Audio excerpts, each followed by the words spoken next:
یہ بات اس زمانے کی ہے جب یمن کے شہر میں عبد الرحمن نام کا ایک نہایت سادہ شریف اور نیک دل سوداگر رہا کرتا۔ وہ اپنی ہی دھن میں مگن رہنے والا انسان تھا اور دنیا کی چالاکیوں سے کوسوں دور رہتا۔ عبد الرحمن کا پیشہ تجارت تھا۔ وہ دور دراز کے ملکوں میں اپنا مال لے جایا کرتا۔ اس کا طریقہ یہ تھا، جس ملک میں کوئی بھی چیز سستی ملتی وہ خرید لیتا اور پھر سفر کر کے ایسے ملک چلا جاتا جہاں اس چیز کی زیادہ مانگ ہوتی اور وہاں وہ اسے مہنگے داموں فروخت کر کے خوب منافع کماتا۔ ایک بار عبد الرحمن کو یہ خبر ملی کہ بغداد شہر میں سندل کی لکڑی بہت مہنگی بکتی ہے اور وہاں کے لوگوں میں اس کی زبردست مانگ ہے۔ یہ سن کر وہ گہری سوچ میں پڑ گیا۔ اس نے دل ہی دل میں سوچ لیا، اگر اس بار وہ سندل کی لکڑی لے کر بغداد جائے تو اسے بے شمار دولت کا منافع حاصل ہو سکتا ہے۔ کافی غور و فکر کے بعد عبد الرحمن نے بغداد جانے کا فیصلہ کر لیا۔ اس نے اپنی ساری جمع پونجی یہاں تک کہ اپنی زمین و جائیداد تک بیچ دی اور بازار سے اعلیٰ قسم کی سندل کی لکڑیاں خرید لی۔ پھر ایک بڑے بحری جہاز میں ساری لکڑیاں لدوا دی اور بغداد کی طرف روانہ ہو گیا۔ تقریباً ایک ہفتے کے طویل اور تھکا دینے والے سمندری سفر کے بعد اس کا جہاز بغداد کی بندرگاہ پر جا لگا۔ عبد الرحمن بہت سمجھدار تھا۔ اس نے سوچا، انجان شہر میں فوراً مال اتارنا ٹھیک نہیں، پہلے شہر جا کر بازار کے حالات معلوم کر لینے چاہیے،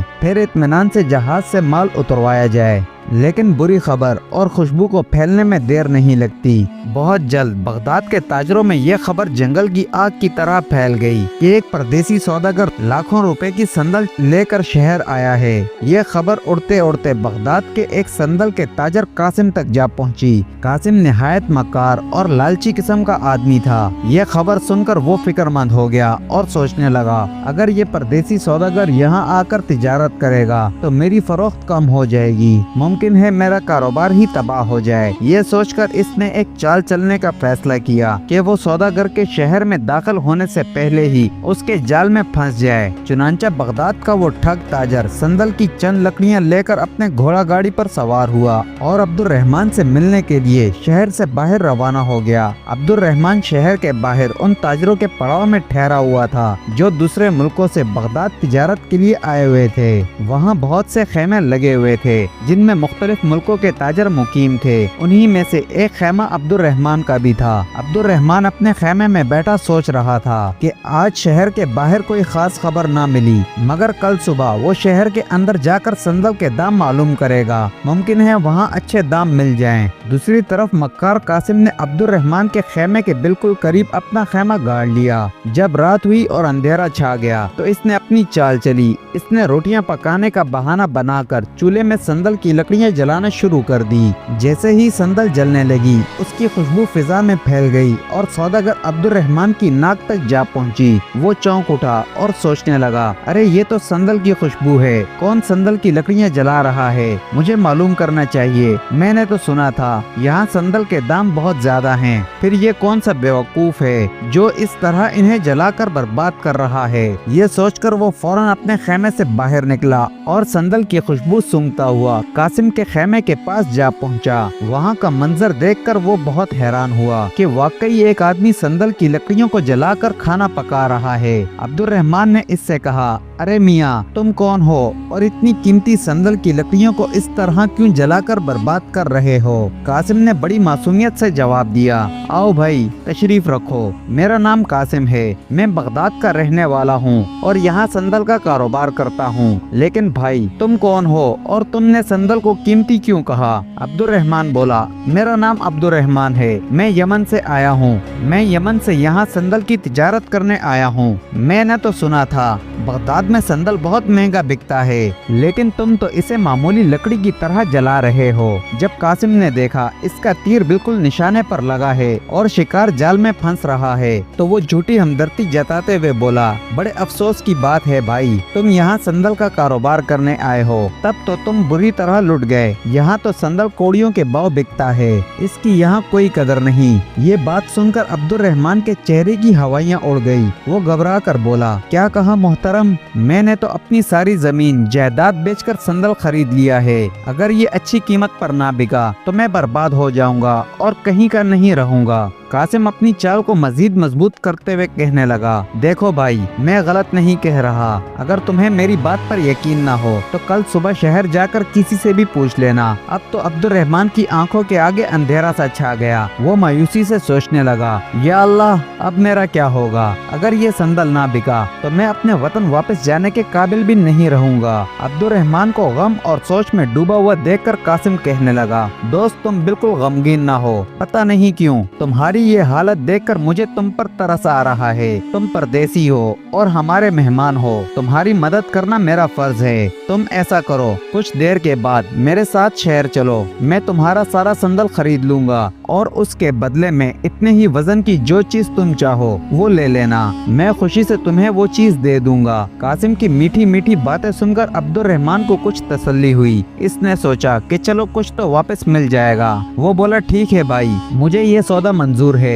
इसके बाद कासिम ने अपनी असल चाल चली। वो कहने लगा, लेकिन भाई मुझे एक बात का डर है। अब्दुर्रहमान घबरा कर बोला, किस बात का डर? जल्दी बताओ, मेरा दिल बैठा जा रहा है। कासिम बोला, हो सकता है शहर पहुंचने के बाद मेरे घर वाले मुझे ऐसा सौदा करने से मना कर दें, इसलिए मैं चाहता हूँ इस बारे में हमारे दरमियान एक तहरीरी मुआहदा हो जाना चाहिए ताकि बाद में मैं इनकार ना कर सकूं। अब्दुर्रहमान सीधा साधा आदमी था। वो बोला, ठीक है, मुझे इसमें कोई एतराज नहीं। चुनांचा दोनों के दरमियान एक तहरीरी मुआहदा हो गया। दोनों ने इस पर अपने दस्तखत कर दिए और मुआहदे की एक एक नकल अपने पास रख ली। बाद में कासिम कहने लगा, चलो भाई, मेरे पास घोड़ा गाड़ी है, इसी में शहर चलते हैं। वहाँ मैं तुम्हें एक सराय में ठहरा दूंगा। 1-2 दिन में मैं तुम्हारा सारा संदल लेकर इतने ही वजन की तुम्हें तुम्हारी मुंह मांगी चीज दे दूंगा। अब्दुर्रहमान ने एहसान मंदी से कहा, तुम्हारा बहुत बहुत शुक्रिया दोस्त, मैं तुम्हारा ये एहसान कभी नहीं भूलूंगा। इसके बाद कासिम ने अपना सारा माल घोड़ा गाड़ी पर लदवाया और अब्दुर्रहमान को साथ लेकर शहर की तरफ रवाना हो गया। शहर पहुंचकर कासिम ने अब्दुर्रहमान को एक सराय में ठहरा दिया और अगले दिन इससे मिलने का वादा करके वहां से गायब हो गया। इस सराय का मालिक, जिसका नाम अब्दुल्ला था, निहायत इज्जतदार, नेक और खुदा परस्त इंसान था। वो अब्दुर्रहमान के लिए खाना लेकर आया और बड़ी नरमी से पूछा, आपका नाम क्या है जनाब? आप कहाँ से आए हैं और किस मकसद के लिए तशरीफ लाए हैं? अब्दुर्रहमान उदास लहजे में बोला, मैं यमन से यहाँ संदल की तिजारत करने आया हूँ, लेकिन लगता है मुझे बहुत बड़ा नुकसान उठाना पड़ेगा। ये सुनकर अब्दुल्ला हैरान रह गया और बोला, क्या कहा आपने? संदल के कारोबार में नुकसान? ये आप किस तरह की बात कर रहे हैं? अब्दुर्रहमान कहने लगा, हाँ भाई, मैं सोच कर आया था कि यहाँ संदल बहुत महंगा बिकेगा। मेरा अंदाजा गलत निकला। अब मुझे अपनी सारी दौलत का संदल कौड़ियों के भाव बेचना पड़ेगा। अब्दुर्रहमान की ये सादा सी बात सुनकर सराय का मालिक मुस्कुराया और बोला, लगता है हुजूर, आपको किसी ने बुरी तरह बहका दिया। बगदाद में तो संदल हीरे और मोतियों से भी ज्यादा महंगा बिकता है। ये बात तो शहर का बच्चा बच्चा जानता है। फिर अब्दुल्ला ने कहा, लगता है आप किसी ठग के धोखे में आ गए। वैसे भी यहाँ कदम कदम पर ठग बैठे हैं। खैर, अब मैं चलता हूँ। अगर किसी भी चीज की जरूरत हो तो मुझे आवाज दे देना। ये कहकर सराय का मालिक वहाँ से चला गया। इसके जाने के बाद बेचारा अब्दुल्ला दिल ही दिल में सोचने लगा, अच्छा, तो इसका मतलब ये हुआ कि इस ताजर ने मुझे लूटने के लिए ये सारा ड्रामा रचाया और मैं आसानी से इसके बिछाए हुए जाल में फंस गया। लेकिन अब कुछ नहीं हो सकता। मैंने तो कई लोगों के सामने इसके साथ तहरीरी मुआहदा भी कर लिया है। अगले दिन अब्दुर्रहमान अपने गम को भुलाने के लिए और दिल बहलाने के लिए शहर की सैर व तफरीह के लिए निकला। चलते चलते इसकी नजर एक जगह चंद लोगों पर पड़ी जो शतरंज खेल रहे थे। इसने सोचा, क्यों ना कुछ देर के लिए शतरंज खेलकर दिल बहला लिया जाए। वैसे भी ताजर कासिम शाम को ही आने वाला है। ये सोचकर अब्दुर्रहमान इन लोगों के पास जाकर बोला, क्या मैं आपके साथ शतरंज खेल सकता हूँ? बहुत दिन हो गए शतरंज को हाथ नहीं लगाया। अगर हार जीत की बाजी में कोई शर्त हो तो मुझे वो भी मंजूर है। इन लोगों में में से एक चालाक आदमी जिसका नाम मिर्जा था वो बोला, भाई हम तो एक ही शर्त पर खेलते हैं और वो ये है कि जो हारेगा इसे जीतने वाले का हर हुक्म मानना होगा। अगर ये शर्त मंजूर हो तो बैठ जाओ। किसी ने सच कहा है, जब इंसान के बुरे दिन आते हैं तो इसकी अकल पर पर्दा पड़ जाता है। अब्दुल रहमान के साथ भी यही हुआ। इसने बगैर सोचे समझे इन लोगों की शर्त मान ली और इनके साथ बैठकर शतरंज खेलने लगा। नतीजा ये निकला, अब्दुल रहमान शतरंज बुरी तरह हार गया और इसके साथ साथ वो शर्त भी हार गया। अब्दुल रहमान बोला, ठीक है भाई मैं हार गया, अब बताओ क्या हुक्म है। जीतने वाला आदमी मिर्जा बोला, मेरा हुक्म ये है कि तुम्हें पास मौजूद समंदर का सारा पानी पीना होगा। ये सुनकर अब्दुल रहमान का मुंह खुले का खुला रह गया। वो हैरान हुआ और गुस्से में आकर बोला, ये तुम क्या बकवास कर रहे हो? भला ऐसी नामुमकिन बात को कौन पूरा कर सकता है? कोई इंसान समंदर को कैसे पी सकता है? जीतने वाला मिर्जा बोला, तुम्हें शर्त के मुताबिक मेरे हुक्म की पाबंदी करना होगी, वरना सजा भुगतने के लिए तैयार हो जाओ। खेल देखने के लिए जमा होने वाले बाकी के लोग, जो दरअसल मिर्जा के ही साथी थे, वो भी इसकी हाँ में हाँ मिलाने लगे और कहने लगे, हाँ हाँ मिर्जा बिल्कुल ठीक कहता है, वादे के मुताबिक तुम्हें इसके हुक्म पर अमल करना होगा। इसी बात पर उन लोगों और अब्दुल रहमान के दरमियान झगड़ा हो गया। देखते ही देखते वहाँ एक बड़ा हजूम जमा हो गया। इसी हजूम में एक काना आदमी भी मौजूद था जिसका नाम बशीर था।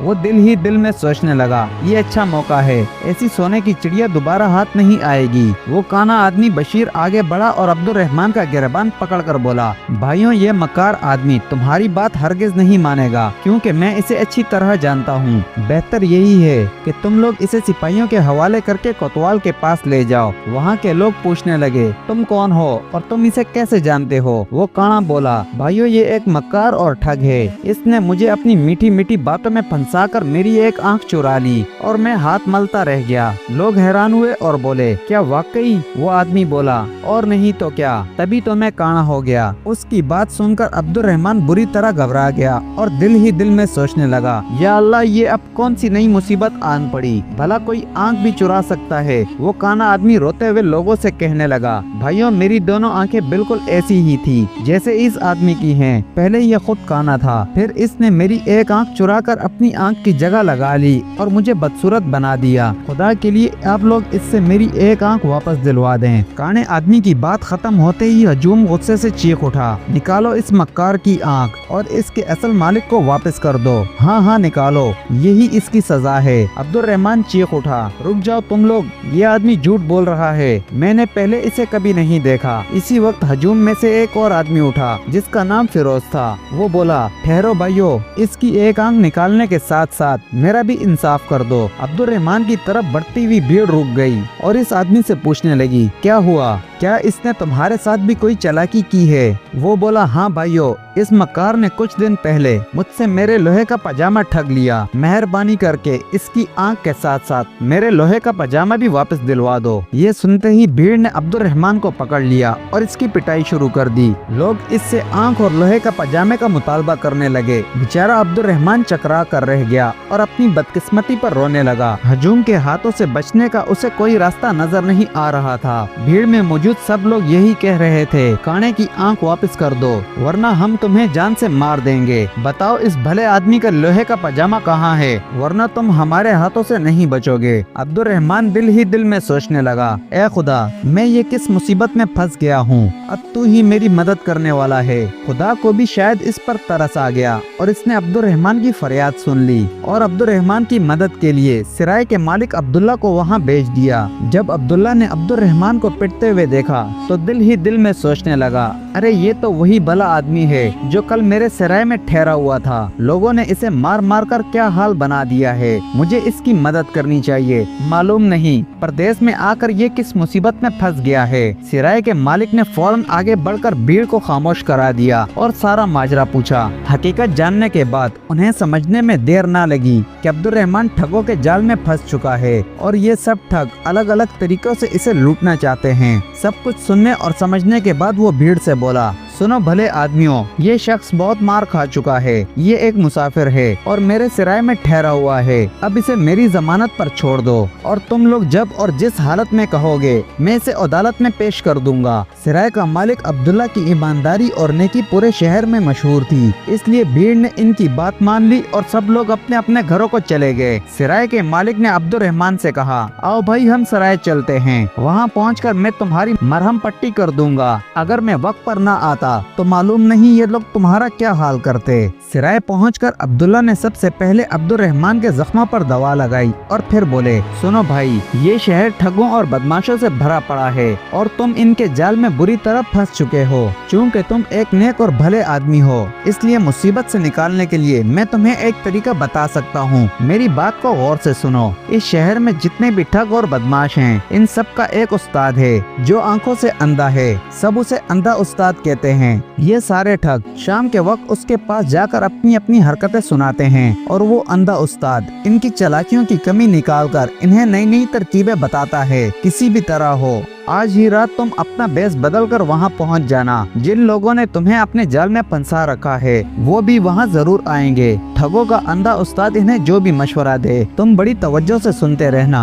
मेरा ख्याल है कि तुम्हें वहाँ अपनी भलाई की कोई न कोई बात जरूर मिल जाएगी और तुम इस मुसीबत से निकल आओगे। उसकी बात सुनकर अब्दुल रहमान ने कहा, आपके मशवरे का बहुत शुक्रिया, मैं आज ही रात ठगों के उस्ताद के अड्डे पर जाऊंगा। उसके बाद सिराय के मालिक ने अब्दुल रहमान को इस अड्डे की पूरी तफसील बता दी और रास्ता भी अच्छी तरह समझा दिया। इसी रात अब्दुल रहमान ने अपना भेष बदला और फकीरों जैसे कपड़े पहने और ठगों के अड्डे पर जा पहुंचा। वहां एक कोने में छुप कर बैठ गया। ठगों का अंधा उस्ताद अपने बाकी चेलों का इंतजार कर रहा था। कुछ ही देर में 10-15 बदमाश और ठग वहां आ गए। उनमें वो चारों ठग भी शामिल थे जिन्होंने अब्दुल रहमान को फंसा रखा था। सबसे पहले संदल के ताजर कासिम ने अपनी कहानी सुनाई और अपनी चालाकी की खूब तारीफ करते हुए अंधे उस्ताद से कहने लगा, उस्ताद मेरी तरकीब कैसी रही? मुझे यकीन है कि कल मेरे लाखों के वारे न्यारे होने वाले हैं। मैंने उसे संदल के वजन के बराबर मुंह मांगी चीज देने का वादा किया है। इसकी बात सुनकर अंधा उस्ताद जोर से हंसा और बोला,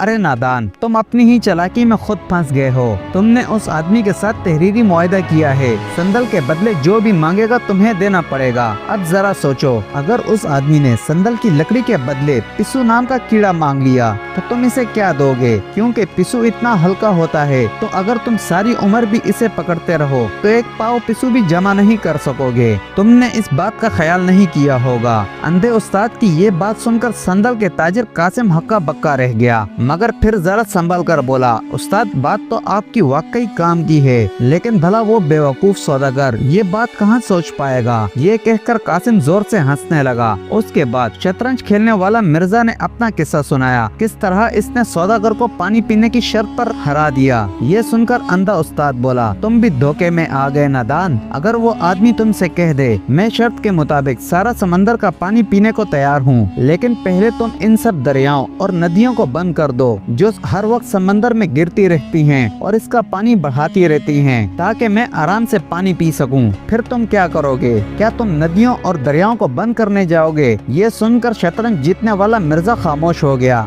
और बोला, मैंने ये बात तो सोची ही ना थी। इसके बाद तीसरा ठग यानी काना बशीर अपनी चालाकी की कहानी सुनाने लगा। उस्ताद, मैंने इस आदमी पर मेरी एक आंख चुराने का इल्जाम लगाया है और मुझे यकीन है कि वो मेरी आंख वापस नहीं दे सकेगा और मैं इसके बदले में इससे खूब सारा माल ऐंठ लूंगा। अंधा उस्ताद बोला, अरे नादान, इस झूठे चोरी के इल्जाम के साथ कोतवाल की कचहरी में मत जाना, वरना तुम खुद मुसीबत में फंस जाओगे। फर्ज करो कि वो आदमी कह दे कि वो तुम्हें तुम्हारी आंख वापस देने को तैयार है, लेकिन इसके लिए उसे तुम्हारी दूसरी आंख भी चाहिए होगी ताकि वो दोनों आंखों को मिलाकर तौल सके। अगर दोनों आंखें एक जैसी निकलें तो वो तुम्हें वापस कर दे, वरना तुम्हारा दावा झूठा साबित हो जाएगा। तो फिर क्या तुम अपनी दूसरी आंख भी निकलवा दोगे? अंधे उस्ताद की ये बात सुनकर काने आदमी के होश उड़ गए। वो दिल ही दिल में सोचने लगा, अरे बाप रे बाप, कहीं इस चक्कर में मेरी दूसरी आंख भी न चली जाए।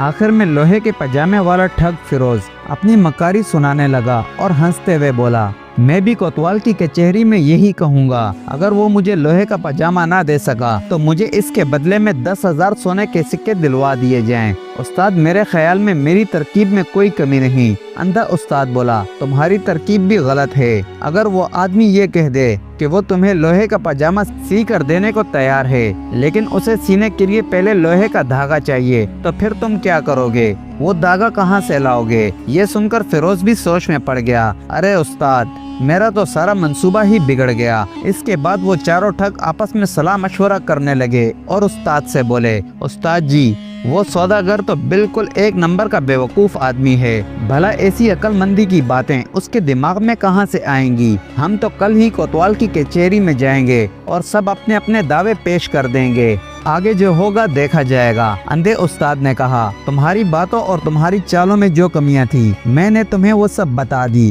اب تمہاری مرضی، جیسا تم چاہو ویسا کرو۔ سوداگر عبد الرحمن اپنی جگہ پر چھپا بیٹھا خاموشی سے ساری باتیں سنتا رہا۔ اس کے بعد سارے ٹھگ اور بدماش اپنے اندھے استاد کے پاس سے اٹھ کر جانے لگے تو عبد الرحمن بھی ان کے ساتھ چل پڑا اور انہی کے ہجوم میں شامل ہو کر باہر نکل گیا۔ وہ دل ہی دل میں سوچنے لگا سرائے کے مالک نے جو طریقہ بتایا تھا وہ واقعی کامیاب ثابت ہوا۔ اب میں ان سب کی حرکتوں کا مزہ چکھاؤں گا۔ اللہ کا لاکھ لاکھ شکر ہے میرا مال ڈوبنے سے بچ گیا۔ پھر موقع دیکھ کر وہ ان لوگوں سے الگ ہو گیا اور سرائے پہنچ کر اس نے ساری بات سرائے کے مالک کو سنا دی۔ یہ سن کر سرائے کے مالک نے چین کی سانس لی۔ اگلے دن سندل کا تاجر قاسم عبد الرحمن کے پاس آیا۔ عبد الرحمن نے صاف صاف سندل کی لکڑیاں دینے سے انکار کر دیا۔ یہ سن کر سندل کے ٹھگ قاسم نے کہا ارے دھوکے باز، تم نے میرے ساتھ تحریری معاہدہ کیا ہے، ٹھیک ہے اب میں تمہیں کوتوال کی کچہری میں دیکھوں گا۔ یہ کہہ کر وہ وہاں سے پاؤں پٹکتا ہوا چلا گیا۔ 2 دن کے بعد عبد الرحمن سرائے کے مالک عبداللہ کو ساتھ لے کر کوتوال کی کچہری میں حاضر ہوا۔ سب سے پہلے سوداگر قاسم کا مقدمہ کوتوال کے سامنے پیش کیا گیا۔ ساری باتیں غور سے سننے کے بعد کوتوال نے عبد الرحمن سے پوچھا عبد الرحمن قاسم نے تم پر جو الزام لگایا ہے کیا تم اس کے جواب میں کچھ کہنا چاہتے ہو؟